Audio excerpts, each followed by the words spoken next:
शिव महापुराण की कथा कहती है कि शिव को ढूंढने के लिए बहुत दूर हमको जाने की जरूरत नहीं पड़ती। भगवान शंकर को यदि हमें ढूंढना ही है तो एकांत में बैठकर जब हम पंचाक्षर मंत्र नमः शिवाय,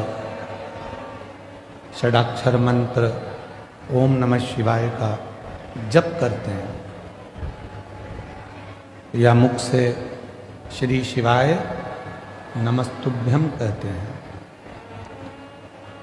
तो जितनी मौनता में, जितनी शांति में हम शिव को ढूंढने का प्रयास करते हैं, उतनी ही जल्दी शिव हमारी उन श्वासों में से हमको दर्शन जरूर देते हैं।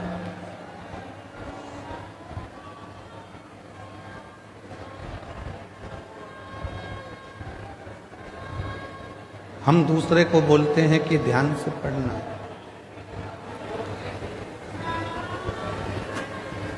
हम दूसरे से बोलते हैं कि ध्यान से पढ़ाई करो, ध्यान से गाड़ी चलाना, ध्यान से काम करना। और ऐसा नहीं है कि केवल एक या दो ही लोग ऐसा बोलते हैं, बहुत सारे लोग। आप अपने बच्चों से भी कहते हो ध्यान से पढ़ो, ध्यान से पढ़ाई करो, ध्यान से गाड़ी चलाओ, ध्यान से काम करो। पर शिव महापुराण की कथा कहती है कि पहले हम दूसरे से कह सकते हैं कि ध्यान से काम करो, ध्यान से गाड़ी चलाओ, ध्यान से पढ़ाई करो, पर शिव पुराण की कथा कहती है कि पहले अपने को भी, अपने ऊपर भी ध्यान देना जरूरी है। कहीं हम अपने पथ से तो नहीं भटक रहे, कहीं हम अपने पथ से तो नहीं भटक रहे।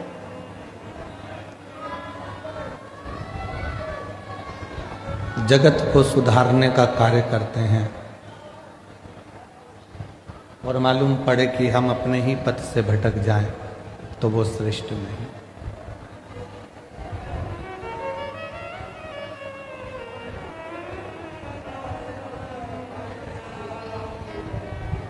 एक बहू सोचती है कि मैं मेरे घर में जाऊंगी ससुराल में तो मैं मेरे ससुराल को सुधार दूंगी। सास सोचती है कि मेरी बहू कैसी भी आएगी मैं उसको सुधार दूंगी। पर शिव महापुराण की कथा कहती है, भगवान शंकर की कथा कहती है कि तुम्हें दूसरे को सुधारने की जरूरत ही नहीं पड़े।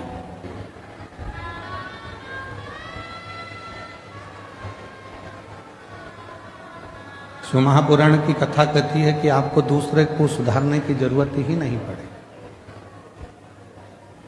जरूरत है हमें अपने आप को सुधारने की, जरूरत है हमें अपने आप को सुधारने की।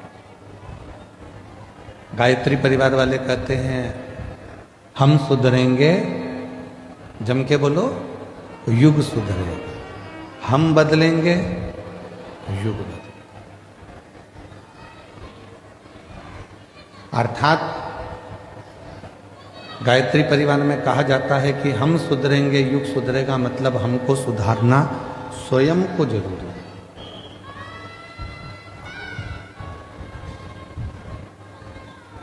कई माताएं अपने अपनी बहुओं से कहती हैं कि शिव जी के मंदिर जाया करो, शंकर जी के मंदिर जाया करो।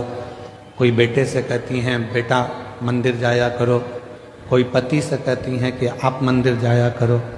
पर मेरा निवेदन इस व्यासपीठ से शिव महापुराण की कथा के माध्यम से है कि पहले हम दूसरे को मंदिर जाने का कहते हैं तो सबसे पहले अपने आप को भी मंदिर जाना प्रारंभ करना पड़ेगा। और जिस दिन हमने स्वयं मंदिर जाना प्रारंभ कर दिया, हमने जिस दिन स्वयं मंदिर में एक लोटा जल चढ़ाना शिव जी को प्रारंभ कर दिया, उस दिन धीरे धीरे धीरे धीरे हमारे घर के बच्चे, हमारे घर की बहुएं, हमारे घर के बेटे अपने आप उसी पथ पर चलने लगे।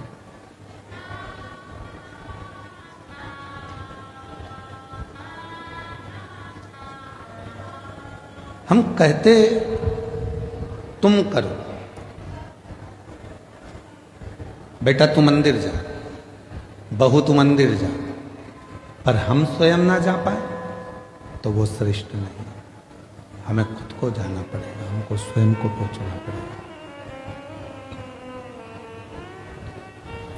और तेरे मंदिर में आना मेरा काम है, मेरी बिगड़ी बनाना तेरा काम है। जब आप अपना पिता मानकर भगवान शिव को, कालाधिपति महाकाल को, मेरे ओघड़दानी विश्वनाथ को, मेरे कुबरेश्वर महादेव को, मेरे शंकर भगवान को अपना पिता मानकर उसके करीब में जाकर बैठोगे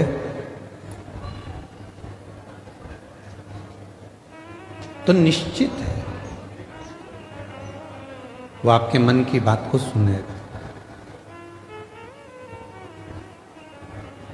किसी ने कहा कि भगवान की क्या पत्थर की मूर्ति भी व्यक्ति की बातों को सुनती है?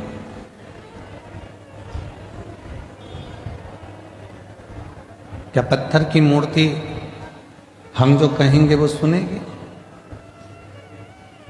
क्या वृक्ष हमारी बातों को सुनते हैं? क्या पशु पक्षी हमारी बातों को सुनते हैं? क्यों नहीं? एक घर की स्त्री, घर की नारी जब तुलसी जी में जल चढ़ाती है और प्रसन्न चित्त होकर जल चढ़ाती है तो तुलसी के पत्ते भी प्रसन्नता का भाव दर्शाते हैं। पीपल के वृक्ष में भी आप अगर प्रसन्न होकर जल चढ़ाते हो तो पीपल का वृक्ष भी प्रसन्नता देता। बट वृक्ष में आप प्रसन्न होकर जल चढ़ाते हो तो बट वृक्ष भी प्रसन्नता का भाव देता। बेलपत्री का छोटा सा पौधा है, उसमें आप प्रसन्न होकर जल चढ़ाइए तो वह बेलपत्र भी प्रसन्नता का भाव देता।